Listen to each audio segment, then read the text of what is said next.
자, 글로벌 증시의 흐름 살펴보면서 국내 시장까지 저희가 투자 전략을 넓혀보는 시간입니다. 오늘 이분과 함께하겠습니다. YG경제연구소 차영주 소장 나와 있습니다. 어서 오세요. 안녕하십니까? 네, 안녕하세요. 자, 먼저 첫 번째로 이걸 한번 꼽아봤어요. 참 사우스 차이나 모닝포스트에서 발표한 바에 따르면 둘 간의 미국과 중국 간의 양국 협상이 굉장히 잘 이루어지고 있는 것 같다. 그리고 서명할 거다, 에이펙에서. 라고 한 반면에 로이터에서는 에이펙에서 서명은 좀 어려울 것 같은데? 라고 온도차가 있어요. 어떻게 그렇습니다. 봐야 될까요?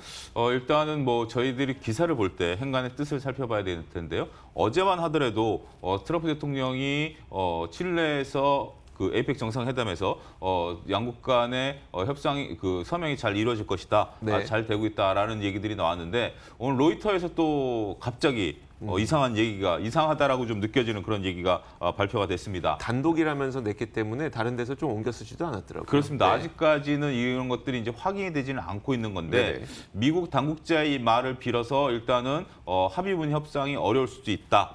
이런 얘기들이 나오고 있습니다.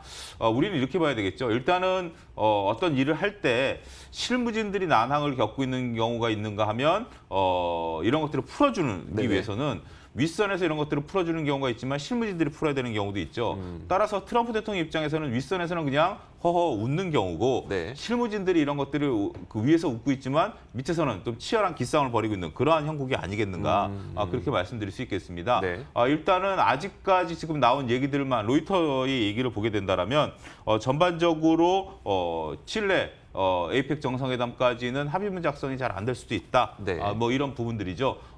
그렇지만 실무적으로 합의문 작성에는 그렇게 오랜 시간이 걸리는 것 같지는 않고 일부 이견이 또 표출이 되고 있다. 이렇게 또 말씀드릴 수 있겠습니다. 여기에 이제 트럼프 대통령이 말을 더해서 기술 이전 부분에 대한 부분들까지도 1단계 협의에 담았으면 좋겠다. 네. 이런 또 언급을 또 한 부분들이 또 다른 언론에서 이제 발표가 됐는데 일단 이런 부분들 보면 1단계에서는 뭐 명확하죠. 관세를 유예시켜주고 농산물을 수입해주고 네. 이런 부분들인데 여기에 이제 2단계에서 들어갈 것으로 보여지는 기술 이전 부분들이라든지 특허 부분을 1단계에 담겠다. 이건 어떻게 보면 좀 욕심이다라고 보여지고요. 네. 일단 1단계 협의는 기싸움은 하긴 하겠습니다만 아무래도 트럼프 대통령 입장에서 본다라면 내년 선거를 생각한다라면 뭔가 하나 이루었다라는 것을 보여주기 위해서라도 칠레 에이펙 정상회담에서는 합의안에 서명할 가능성이 있지 않겠는가? 저는 좀 그렇게 인식을 좀 하고 싶습니다. 네, 알겠습니다. 자, 이 뭐 양쪽에 의견 차가 있지만 어떤 여러 가지 정황을 봤을 때는 그래도 서명은 할 것 같다라고 전망을 좀 그렇죠. 해주고 계시는 예. 거네요. 알겠습니다.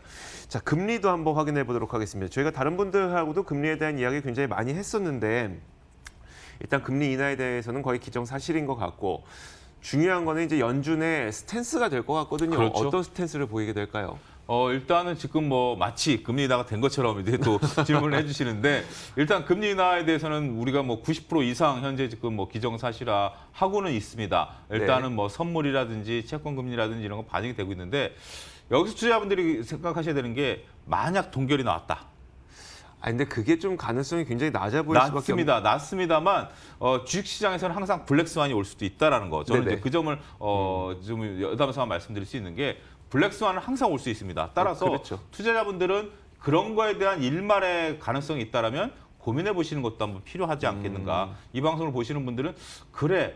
혹시 그렇다면 내 포트폴리오 지금 미국 주식에 투자하시는 분들이 상당히 많으실 텐데 네네. 바로 연이어서 이학영 위원님의 이제 방송 이어서 이제 저희가 이제 방송을 하고 있기 때문에 그런 부분들도 어느 방송에서도 얘기하지 않는 부분들이다라고 저는 보여집니다. 네. 블랙스완에 대한 고민도 한번 해보십사. 일단 먼저 전제로 말씀을 드리고 네네. 일단 본론으로 들어와서 물론 이제 금리 인하에 대한 것들은 뭐 이견이 지금까지는 없습니다. 특별히 블랙스완이 올 가능성에 대해서는 지금 쉽지 않은 그런 상황이다라고 말씀드릴 수 있겠는데 말씀하셨다시피 이제 그 뒤에 이제 문제가 되겠죠. 네. 현재 지금 금리 인하를 추가적으로 할 수 있느냐라는 부분들인데 이렇게 고민을 해보셔야 됩니다. 25bp씩 금리 인하를 해왔습니다. 네. 25bp씩 금리 인하를 함으로써 금리가 현재 1%대 초반까지 떨어지게 된다면 퍼센테이지로 따지면 폭이 굉장히 큽니다. 그러니까 우리가 2%에서 시작을 했다고 치고 그렇죠. 그럼 1.25까지 내려오는 거니까 거의 예. 40% 거의 반토막이 나는 거죠. 반토막이 나는 네. 겁니다. 그러니까 우리가 단순하게 25bp씩 떨어졌기 때문에 뭐 금리 인하는 그냥 똑같지 않느냐라고 생각하실 수 있습니다. 말씀하셨다시피 무려 40%나 금리가 떨어진 네네. 형국이 되는 겁니다.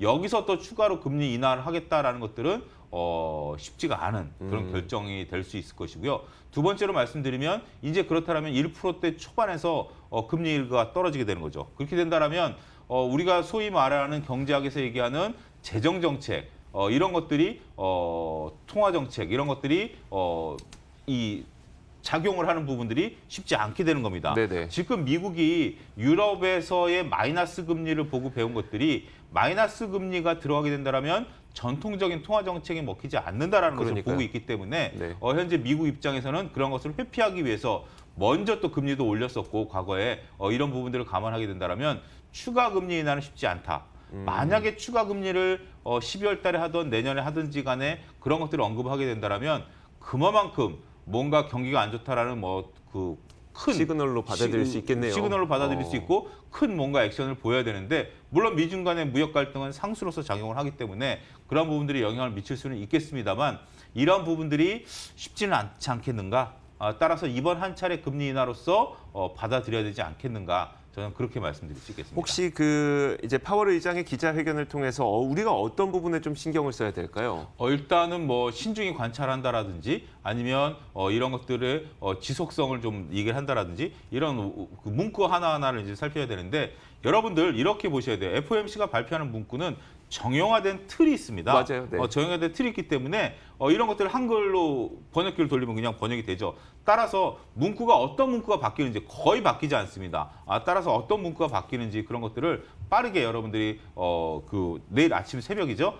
검색을 해보시는 게 필요하지 않을까 말씀드릴 수 있겠네요. 네, 또 해외에서는 이걸 다 분석해서 뭐가 바뀌었는지 바로바로 비교해 주시는 분들도 굉장히 많이 있어서 저희가 또 이 프로그램 통해서 예. 또 전해드리도록 하겠습니다. 예.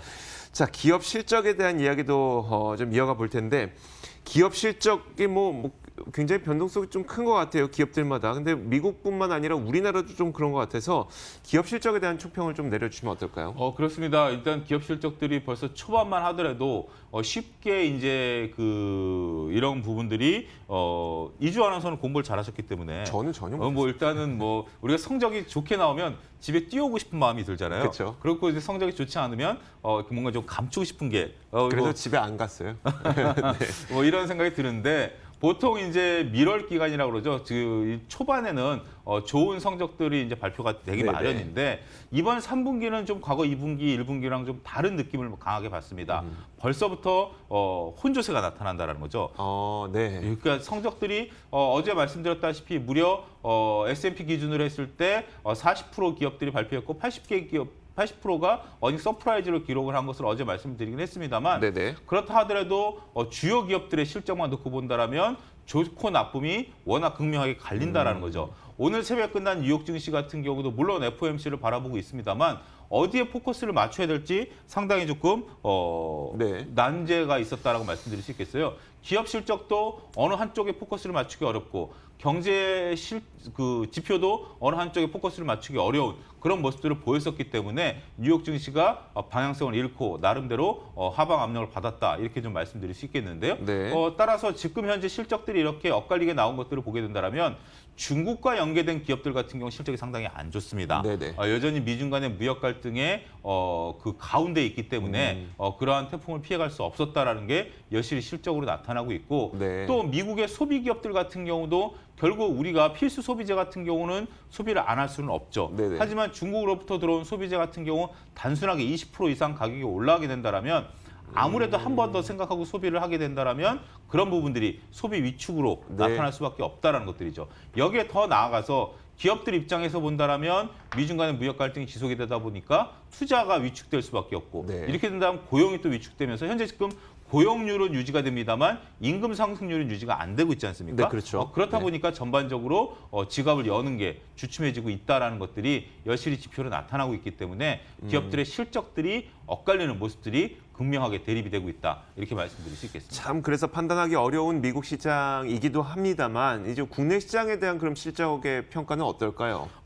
국내 시장 같은 경우도 3분기 그리고 특히 더 나아가서 4분기까지는 실적 전망치가 계속해서 하향 조정되고 있습니다. 네. 따라서 지금 삼성전자가 52주 신고가 랠리를 펼치고 있습니다만 여타 다른 기업들에 대해서는 그렇게 전망치들이 썩 좋지는 않은 것이 현실이죠. 네. 따라서 그런 부분들을 감안하게 된다면 일단 국내 지수 같은 경우는 아직까지는 박스권에 지금 아직까지 하향 추세를 돌파했다라고 보기는 어렵기 네네. 때문에 기술적 반등 구간에 놓여 있는 상황이기 때문에 이런 부분들을 유심히 관찰해야 되지 않을까 말씀드릴 수 있겠네요. 알겠습니다. 우리나라의 경우에는 말씀하셨던 것처럼 그 그러니까 실적 기대치가 높은 큰 종목들이 좀 지금 없다 보니까 그렇죠. 시가총액의 증가도 거의 뭐 좀 바라보기 힘든 것 같거든요. 그렇습니다. 그러다 보니 애플의 시가총액이 우리 코스피의 시가총액을 뛰어넘는 거 아니야? 그렇습니다. 라는 생각이 들어요. 오늘 이제 모 경제신문 일면에 이제 그런 것들이 이제 발표가 나왔는데요. 네네. 물론 이제 그 일단 900여 개의 코스피 종목의 시가총액과 애플의 시가총액을 28일 기준 어제자 기준으로서 이제 조사를 했는데 네. 거의 이제 추월당할 가능성이 있다. 만약에 애플이 오늘 6% 급등하고 오늘 코스피가 보합에 마감하면 추월당합니다. 네. 예, 그렇게 되는 상황이 지금 현재 연출이 되고 있습니다. 지금 현재 안타까운 현실이죠. 지금 우리나라가 애플이라고 한다면 혁신의 아이콘. 물론 네. 아직까지 이제 혁신이라는 단어를 아직까지 붙여야 되는지에 대해서는 의문입니다만 그래도 혁신의 아이콘이라는 그런 단어가 붙는데 우리나라 같은 경우 잘 아시다시피 혁신이 현재 지금 주춤해 있는 그런 네네. 상황입니다. 뭐 아시다시피 타다라는 것들이 어떤 결론이 나올지는 모르겠습니다만 검찰의 고발에 들어갔었고 과거에 네. 그 이주 아나운서는 PC방 다녔나요? 오락실 다녔나요? 저 오락실은 어렸을 때, 그다음 PC방은 한 청소년기에, 중학교 예, 이렇게 때부터. 다녔죠. 네네.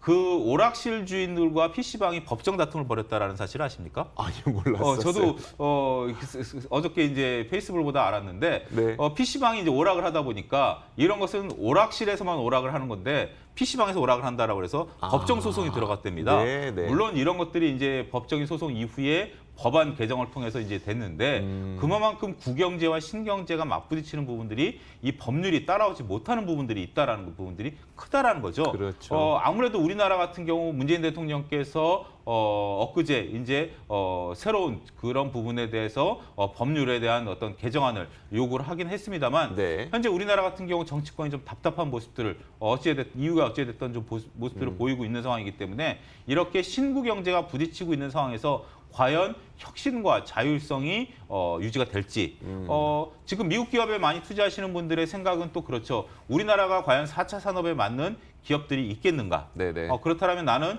미래 4차 산업에 투자하기 위해서라면 미국 기업에 투자할 수밖에 없다. 또 이렇게 애둘러 말씀하시는 분들도 간혹 계십니다. 따라서 그런 부분들을 감안하게 된다라면 지금 이런 현실 암울하다라고 좀 말씀드릴 수 있겠고 어떻게 특별히 결론 내릴 수는 없는 이런 네네. 대담이긴 합니다만 우리가 현재 지금 답답한 상황들 이런 방송을 보고 정치권에서 보고 계신다라면 빠르게 이런 부분들을 좀 해소시켜 주셨으면 하는 바람을 말씀드리도록 하겠습니다. 사실 뭐 이런 생각은 우리가 하는 것이 아니라 외국인들이 하고 있다는 게 가장 큰 문제죠. 그렇죠. 그러다 보니까 외국인들이 우리나라에 들어오질 않고 우리나라에 들어오지 않는 외국인들이 많아지면 많아질수록 투자에 대한 그 여지가 좀 줄어들게 되면서 기업 투자도 위축되고 이런 것들로 연결이 되니까요. 자, 저희가 뭐 조언까지 한번 들어봤습니다. 지금까지 YG경제연구소 차영주 소장과 이야기 나눠봤습니다. 고맙습니다. 감사합니다.